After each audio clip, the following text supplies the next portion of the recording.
Hello and welcome to How I Hire, the podcast where today's top executives share stories of their leadership journey, including the defining moments that tested their values, sharpened their judgment, and shaped how they build teams and lead with purpose. I'm Roy Nodowitz, founder and CEO of Noda Group Executive Search. You can learn more about us at nodagroup.com. As a trusted partner to mission and values-driven consumer brands, we've had the privilege of working alongside some of the world's most inspiring operators as they've tackled the challenge of building high-performance leadership teams. In this podcast, we spark a conversation about how to achieve success in hiring and create purposeful leadership for the next generation of companies. Shaun Belongie is the CEO of New Belgium Brewing. Before becoming CEO, he served as New Belgium's VP of Marketing and then as their CMO. Shaun has over 20 years' experience in brand building and commercial leadership at premier CPG companies like Kraft Foods and Nestlé Purina. With a background that spans marketing, sales, and finance, Shaun is a steward of New Belgium's people-centric culture and human-powered business model. He joins me on the podcast to discuss his transition from CMO to CEO, the important work of building a strong cultural foundation, maintaining authentic values throughout periods of growth, and much more.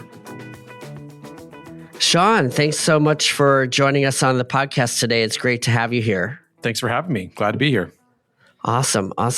So take us back to the beginning. What was your very first spark of interest in the industry, and how did that evolve into the career that you've built? Well, if I take it kind of all the way back, I didn't really know where I was going exactly.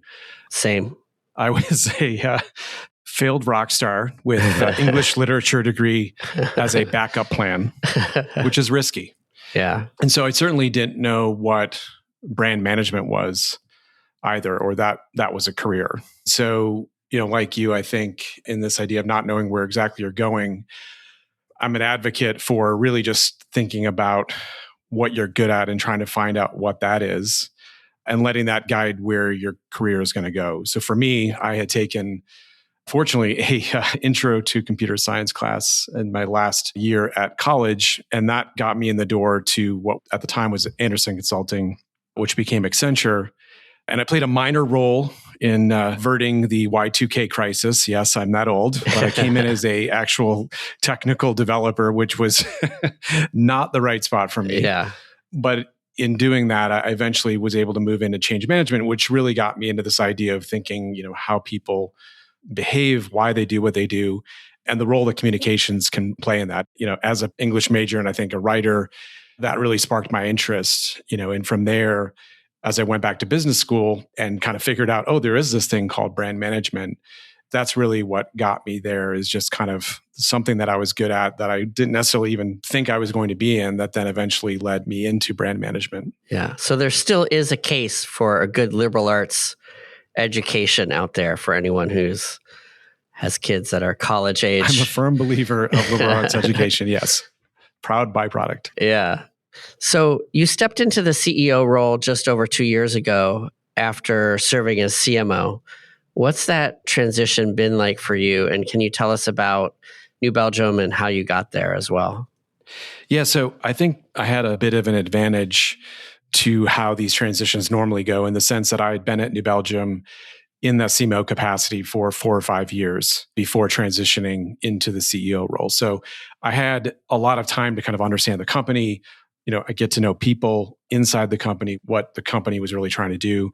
And in that process, in that time, we also were going through a lot of portfolio transformation work. So, work that you often would be thinking about from a CEO perspective, I was working kind of hand in hand with the CEO in that work. So as I transitioned to CEO, it was a little bit less kind of, I think, jarring of a transition, in the sense that I had the time to kind of get familiar with the company and kind of knew what we were trying to do at the company. So in my background before New Belgium was really working in big consumer packaged goods companies. So I worked at Kraft Foods for 3 or 4 years, and then worked at Purina Pet Care, which is part of Nestlé, for 9 or 10 years. So I had a pretty solid background in marketing. I had also done some finance and strategy roles at those companies, but that really is what led me, to think a bit more broadly than just marketing, and ultimately led me to the CEO role. So what kind of experiences from CPG do you think you really gained or took away from the time at Purina and Nestle?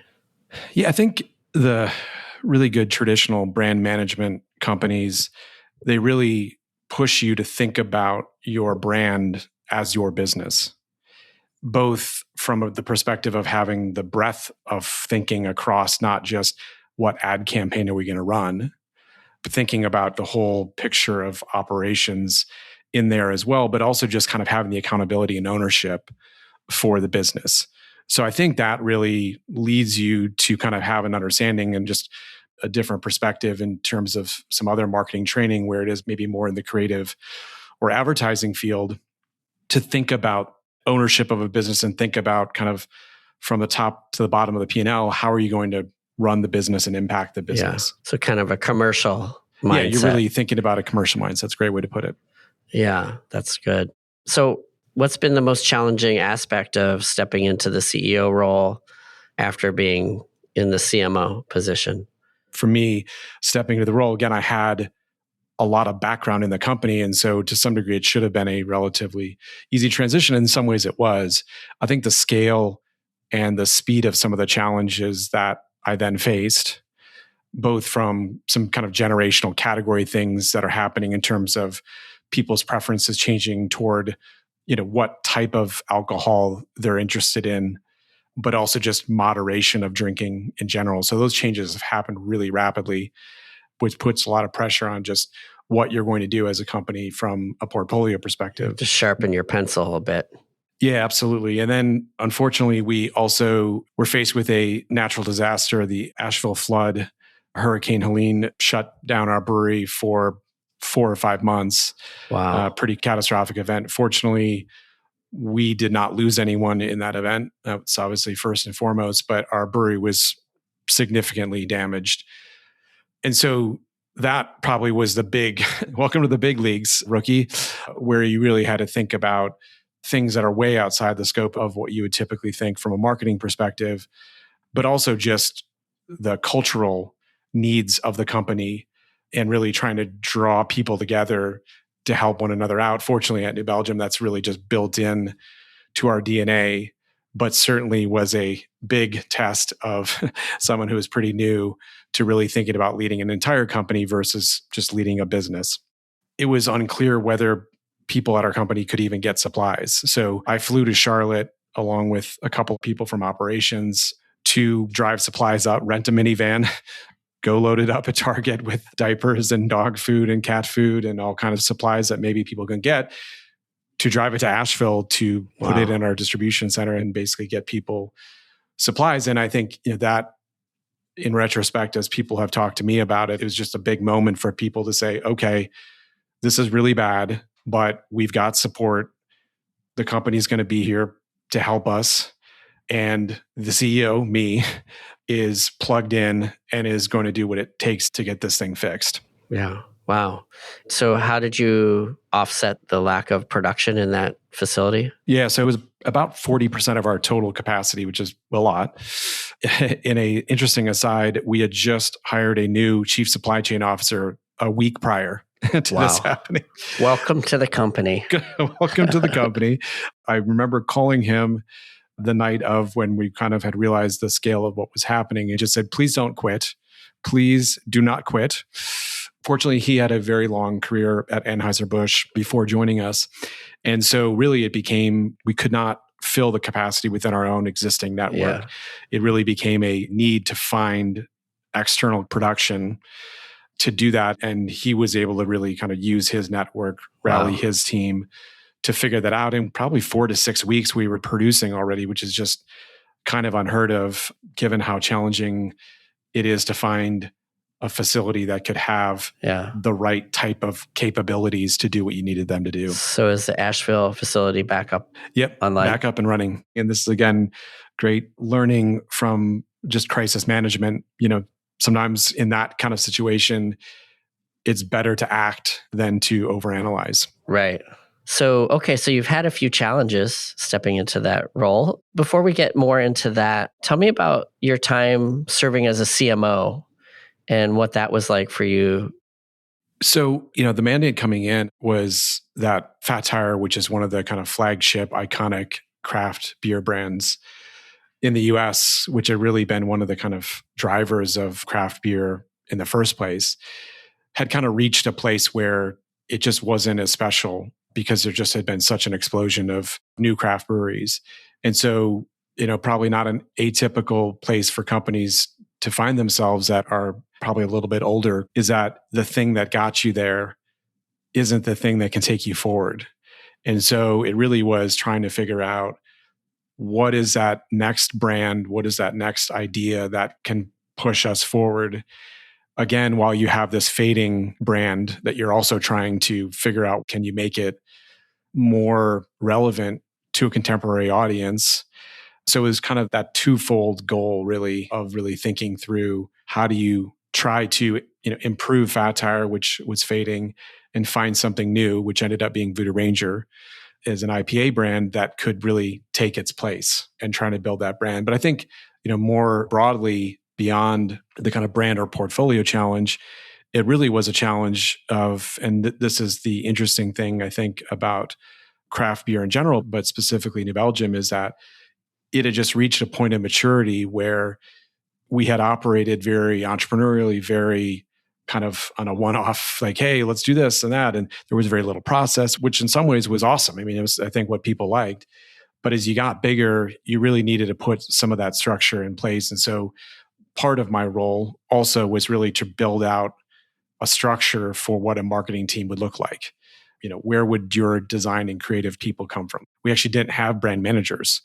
So the idea that there would be a person who would work on Voodoo Ranger and there would be a person who would work on Fat Tire, that didn't exist as an idea. That's really interesting. Let's talk a little bit about the CEO role some more. And I know there's a very strong culture there. And one of the jobs of the CEO and the leadership team, of course, is around shaping culture. I'm curious what your take is on that and what you've learned about shaping culture from the CEO seat, as well as just in general being at New Belgium. Yeah, that has been one of the really fun parts of this job. The big thing that kind of struck me from that cultural foundation that our founders really laid down for the company was this idea of the importance of rituals to driving belonging and kind of a shared understanding of what the company was. But they're meant to be moments in time for people as they progress at the company to remind them that we are a collective group, which is a really important driver of culture, but also to kind of remind them of like what this is all about in the first place. So at our 1 year anniversary, so you make it to 1 year, you get an anniversary bike. The New Belgium story is really founded on a bike ride through Belgium.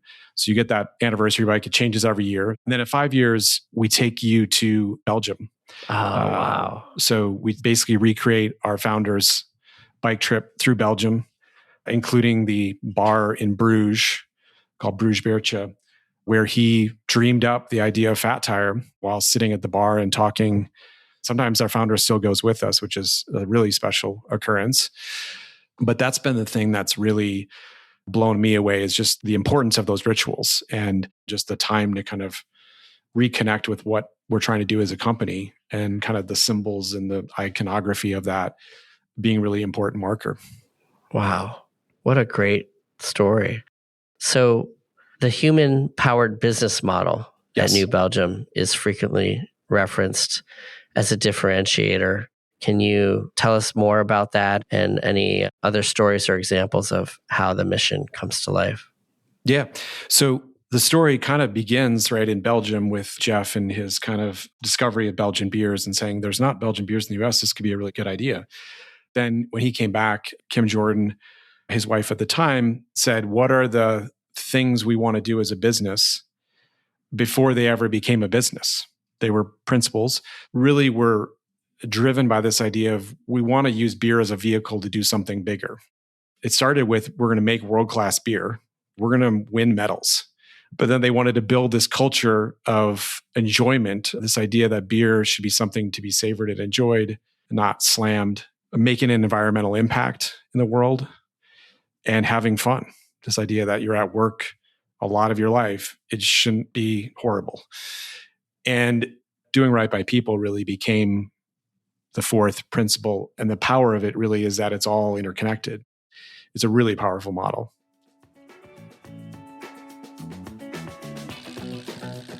A lot of people ask me, what exactly do you do at Noda Group?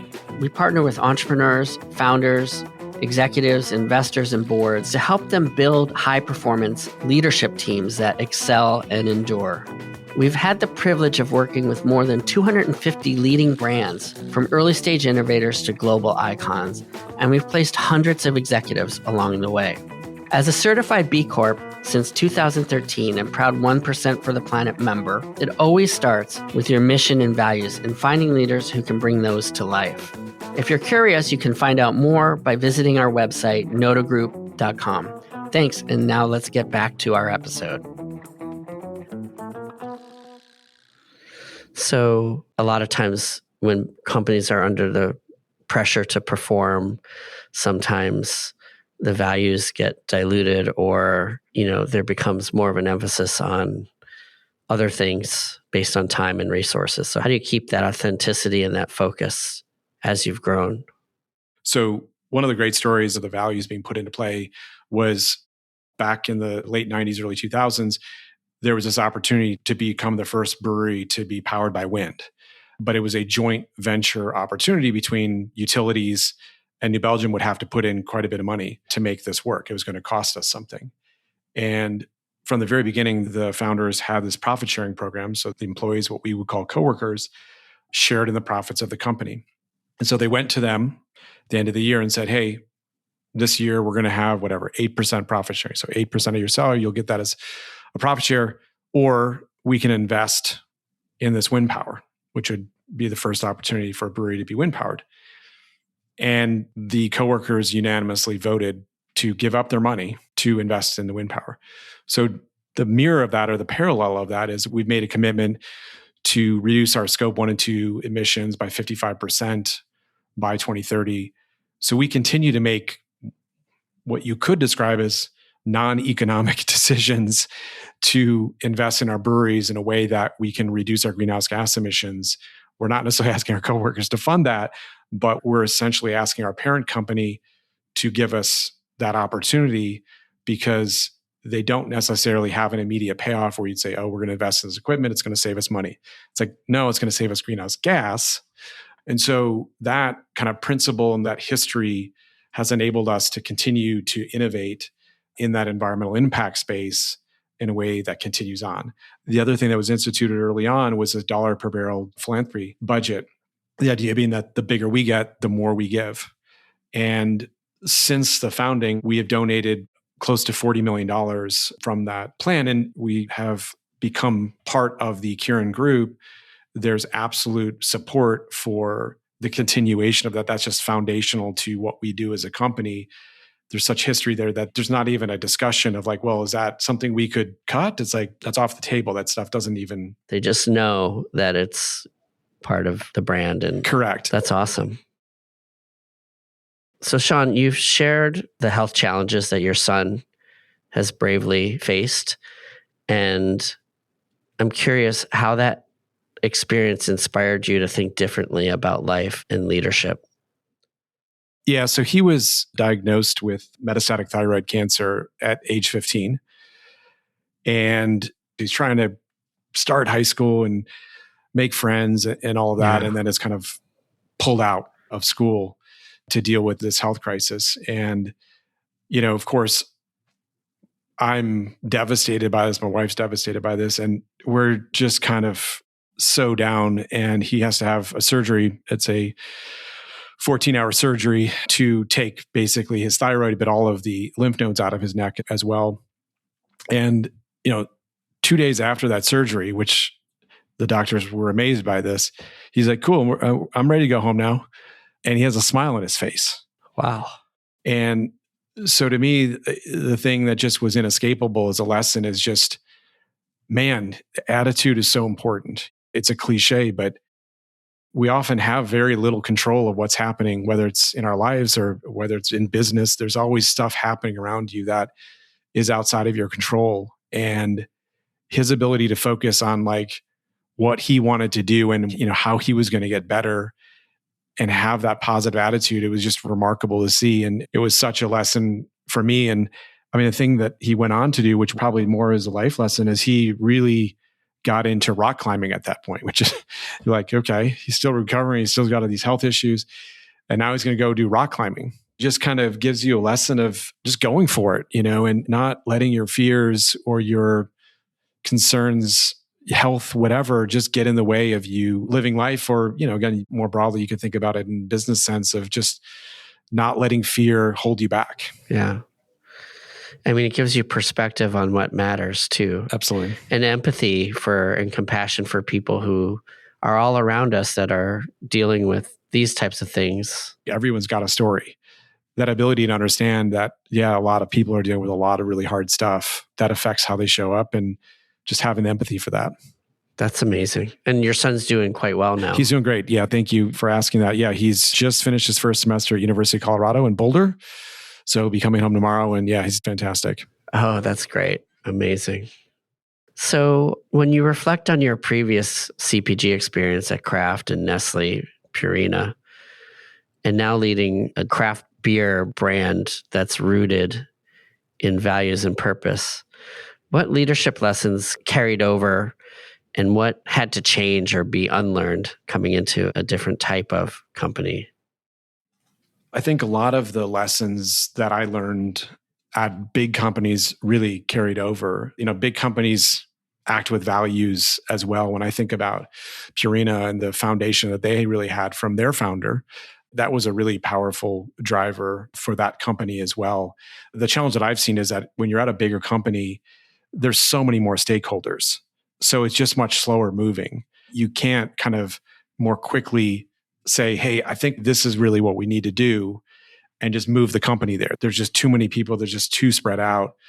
And in some ways, that's one of the things that you learn from a culture perspective. It's like, it's hard to really drive that. And the bigger the company gets, the harder it is to do that. What I've seen is that it's a little bit more easy to move on things more quickly because there's less stakeholders. Yeah. I will say also, as a person coming from a big company, a small company, there's good and bad in that, in the sense that I remember one of my first meetings with the CEO, I came in and said, okay, here's what I'm thinking. And so he's like, what's your recommendation? And I said, well, I think we should do this.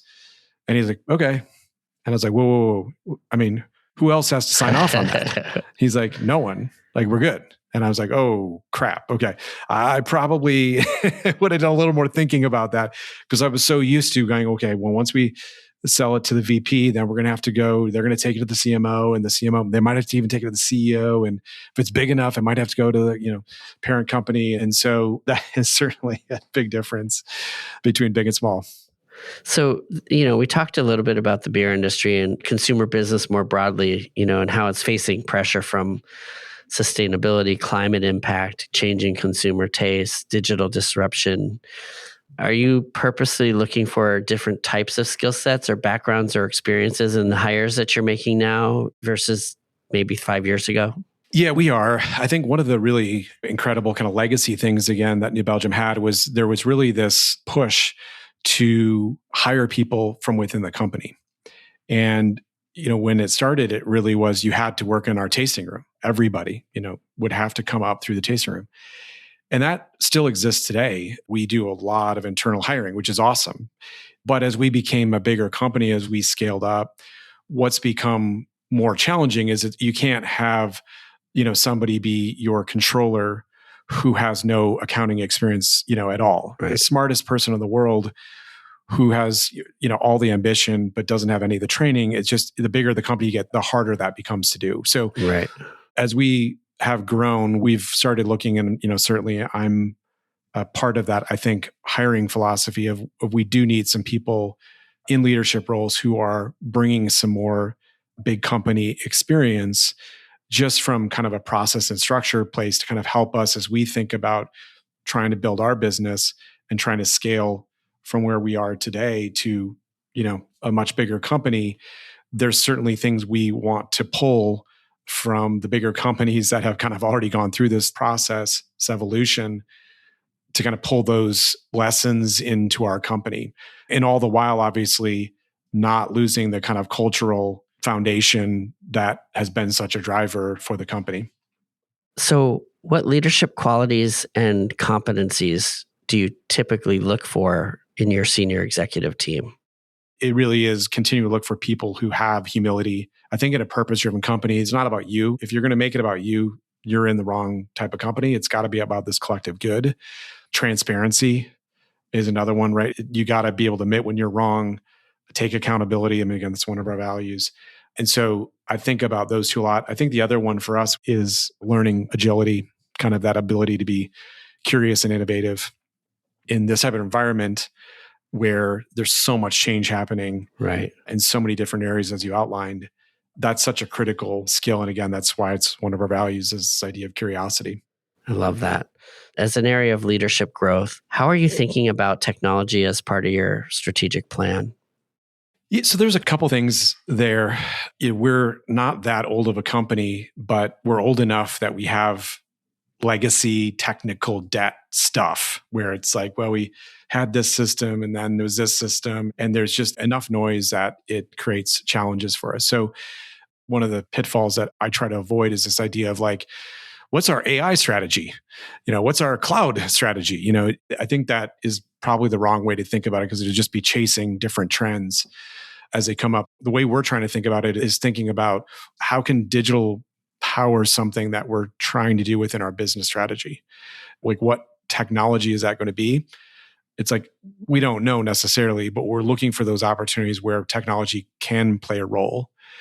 And then the other thing I think, which again sounds really simple, but again, I've just seen it play out even going back to my early days at Accenture, is making sure that you're not trying to boil the ocean. When you think of like all the stuff you could fix, it can become so huge that it's overwhelming and nothing happens.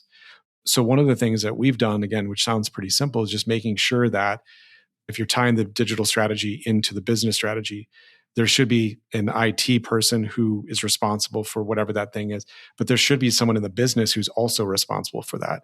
And so making sure that they have a clear kind of joint accountability for that thing getting done has been really powerful for us to really start making progress in some of these areas.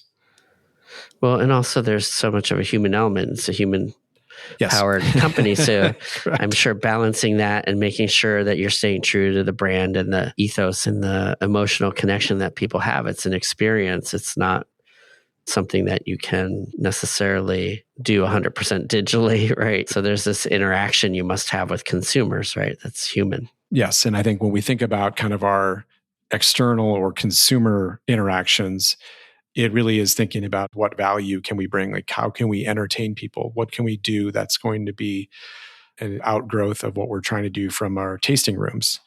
How can we make their experience, simpler? How can we make the purchase, more frictionless? Right. So you've written about mentorship and career advice for your kids, and you've shared some of that with me and others. What guidance would you give to someone who's early in their career as they think about their direction?